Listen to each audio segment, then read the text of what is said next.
Good morning. We're starting the day with some water, of course, and a banana, as I need something in my stomach when I have my tea. For breakfast, we're having a classic avocado toast with eggs, as I'm still obsessed and I love a savory breakfast. I started by cutting half an avocado, scooping it out and mashing it up with a fork. I seasoned with salt and pepper and of course added some lemon juice on top. For my eggs, I'm doing poached, so I'm adding some boiling water in my pan and then I cracked an egg in a little bowl and slowly lowered it in the water. Then onto our toast, I'm using the sourdough from a local bakery, so I'm cutting a slice and adding it to the toaster to toast. While everything is cooking, I'm also slicing a few cucumber slices to top my toast with. I then cut my toast in two and added the mashed avocado in one half. I then topped with the poached eggs, and yes, today's poached eggs were a bit of a disaster. They completely fell apart, so I was trying to get them to somewhat stay on top of the toast, but it was chaos, as you can see. Then for the other half of the toast, I'm adding some hummus and then topping with some cucumber slices. I topped the eggs with some salt and pepper and breakfast was served. I have this pretty much every day and I'm still not sick of it. I'm definitely one of those people that go through phases and want the same thing for breakfast every day.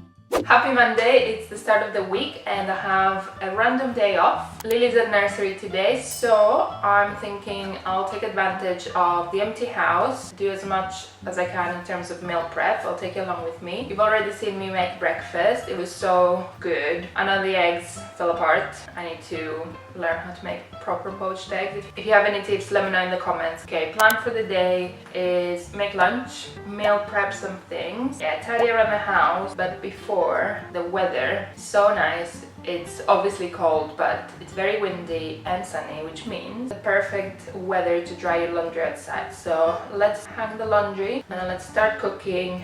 Let's go.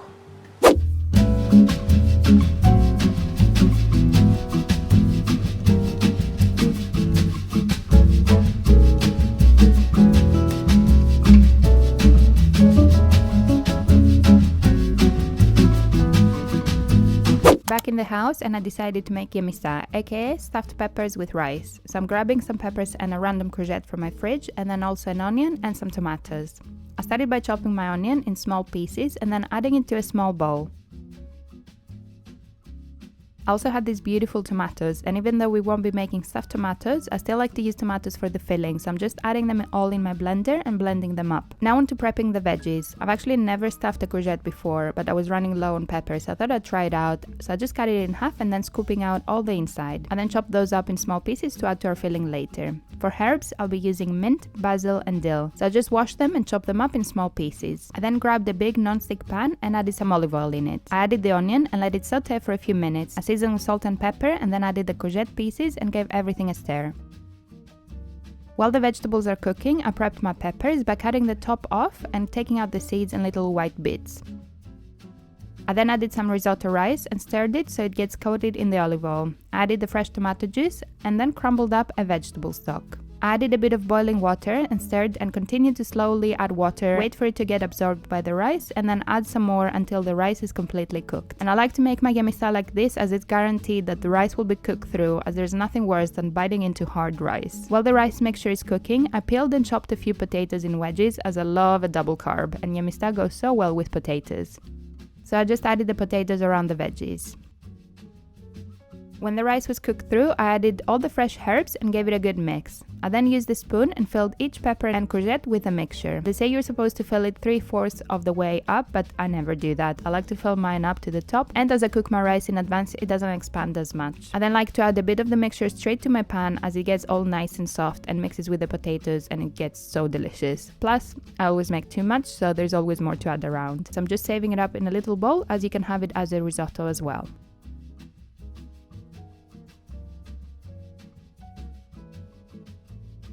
And now my GEMISTA are ready, so I'm serving myself 2 peppers and some of the potatoes and rice mixture. And of course, no GEMISTA is complete without some feta, so I'm adding a big piece on top and lunch is ready.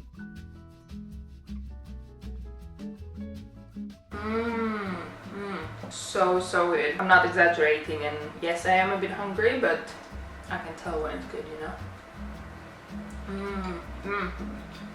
One of my best, because the rice on my food. The rice has gone all nice and like soft, but like with the olive oil, it's so good. We call it melosi. It's been honeyed.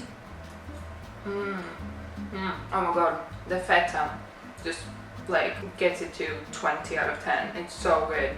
need to make it, and I've written a recipe for you, so you can make it exactly like this.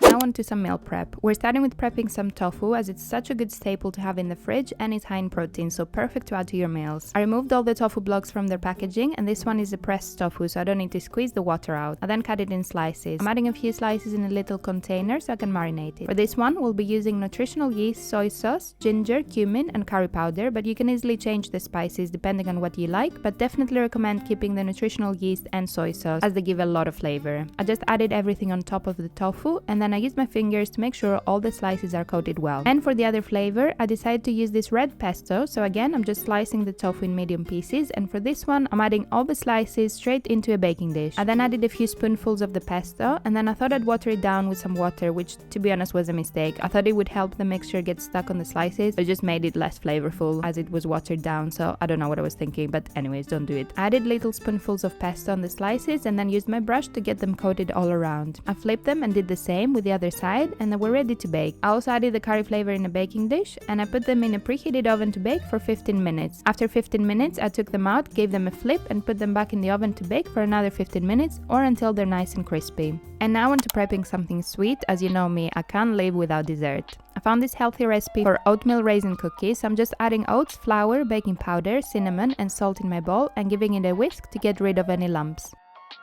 And now onto a separate bowl, I added all the wet ingredients, so coconut oil, an egg, vanilla extract and some honey. This one is Greek and of course it's my favorite to have. It gives such a nice flavor to your baked goods. I gave that a whisk and then added the wet ingredients to the dry and used the spatula to fold them in. I then measured about half a cup of raisins and added that in too. I then gave it a final mix. It smells amazing. I covered with some plastic wrap and let it in the fridge to rest for about half an hour.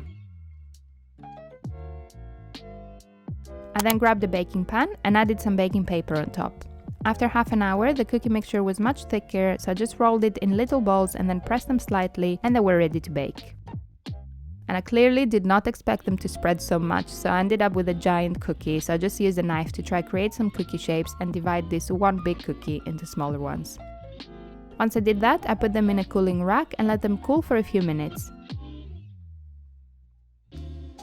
I also served myself one, and I enjoyed it with my cup of tea after lunch. And who are we kidding? How could I only have one cookie? I went back for another one shortly after, as they were delicious. And I've been really consistent with having my protein smoothies after my workouts this day, so I thought I'd prep all the add-ons I use so I can make them even faster. I grabbed the frozen mango and spinach from the freezer and then grabbed 5 little Ziploc bags. I added a block of frozen spinach in each bag and then topped it with about 100 grams of frozen mango, but you can do whatever combo you like. I just love the taste and sweetness that mango gives. Once all my bags were ready, I closed them up and put them in the freezer alongside the frozen spinach and mango. And as I like to add some cucumber and celery to my protein smoothie, I thought I'd prep these too so they're ready to just grab and throw in. I just cut a cucumber and a couple of celery sticks in small pieces and I added them to a glass container, and my smoothie prep was also done. Then for dinner, I was craving a bit of fresh fruit before actual dinner, so I just cut a green apple and an orange, so I snacked on that while I was prepping dinner. And for actual dinner, I had some leftovers, so I'm warming this up in a non-stick pan. I had some sweet potato, quinoa and some of the curry tofu. I served some coleslaw in my bowl, some rocket, and then the quinoa, sweet potato and tofu. And I'm not usually a kimchi fan, but this brand is so amazing. I think it's because it's mild, so I added a bit on top.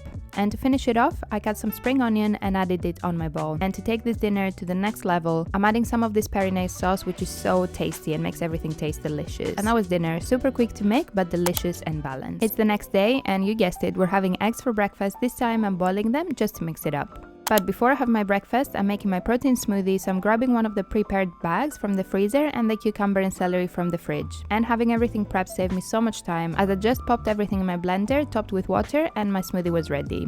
So I just sipped on that while I prepped the rest of my breakfast. I'm mashing up half an avocado with the usual salt, pepper, and some lemon juice. Once my pita was toasted, I cut it in two and added the avocado in one half. I then peeled my eggs and added them on top. And for the other half of the pita, I'm doing hummus and cucumber, as I love that combo, it's so fresh. And that was breakfast. For lunch, I'm warming up some of the GEMISTA from yesterday, and I know it would have been better to warm it up in the oven, but I was too hungry, so just adding everything in my non-stick pan. I then grabbed a bowl and served some rocket for my greens. I served the courgette, the rice and the tofu. And some feta of course, because I couldn't help myself. So good. Hot. My post-lunch sweet treat was 2 of these cookies. They were so delicious and went so well with my tea. And then a snack later on, an apple and a pack of these barbecue nuts. They're so delicious. Dinner time, and I'm craving a Caesar salad, so I'm starting by cooking some chicken breast on my pan. I simply added some olive oil and added the chicken breast and seasoned with salt and pepper. I flipped to the other side and did small cuts across each chicken breast so it can cook through. I seasoned with salt and pepper from the other side and let it cook, turning them occasionally. While the chicken finishes cooking, I grabbed some lettuce from my fridge and I chopped it up in small pieces. I then washed it and spinned it in my salad spinner to get rid of the excess water. And for croutons, we'll be making our own, so I'm cutting a couple of small slices from the sourdough bread and then chopping those in small pieces that look like croutons. I then grabbed my non-stick pan and added some olive oil. I added my bread slices and seasoned with salt and pepper, but you can do whatever seasonings you like. For my dressing, I'm using a ready-made Caesar dressing, so I'm adding a few tablespoons, and since it was too thick for my liking, I'm just thinning it out with some water. And now onto making the salad. I started by adding the lettuce on my bowl. I then added some sweet corn and then the croutons. I also grated a bit of this parmesan. And then my chicken was ready, so I'm cutting up a chicken breast in small pieces to add to my salad. I added the chicken and then topped everything with the dressing, and oh my god, this salad was delicious. It felt very indulgent with the dressing and the homemade croutons, but also light at the same time. 10 out of 10. Another day, another post-workout protein smoothie, so I'm just adding everything in my blender again and topping it with water before blending it. I love this combo so much and I still haven't gotten bored of it. It's the perfect balance of sweet from the mango and earthy with the vegan protein powder and the greens. And for breakfast, I'm sure you're not surprised by now, we're having avocado and eggs. So I'm starting by mashing up half an avocado. And for eggs, we're going back to the poach today, so I'm doing 2 for me and 1 for Elsie, as she loves eggs as much as me. Once my pita was toasted, I cut it open and added the avocado in 1/2. I then added my eggs and seasoned with salt and pepper. And for the other half, I'm mixing it up today and doing some cream cheese, so I'm just spreading that on and then topping with my usual cucumber. And breakfast was served.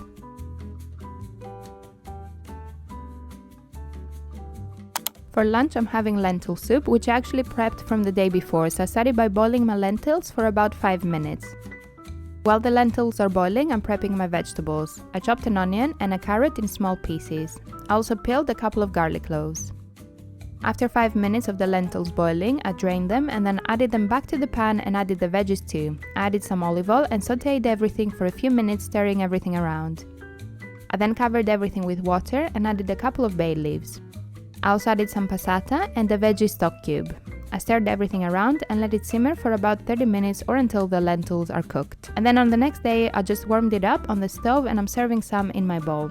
And of course, you can't have lentil soup without feta, so I've added a couple of pieces on top and that was lunch. And then I can't escape my sweet tooth after lunch, so I'm having 2 of these oatmeal raisin cookies again with my tea.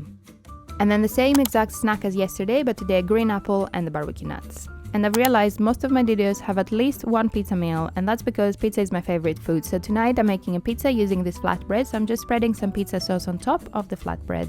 I then topped with mozzarella and then some sweet corn. I also found a random mushroom in my fridge, so I'm just chopping it up in small pieces, and then to increase the protein, I'm cutting up 1 of the chicken breasts I cooked yesterday to add to my pizza too. And for the rest of my toppings, I'm also doing a bit of red onion and Kalamata olives. So I just chopped everything and added them on top of my pizza.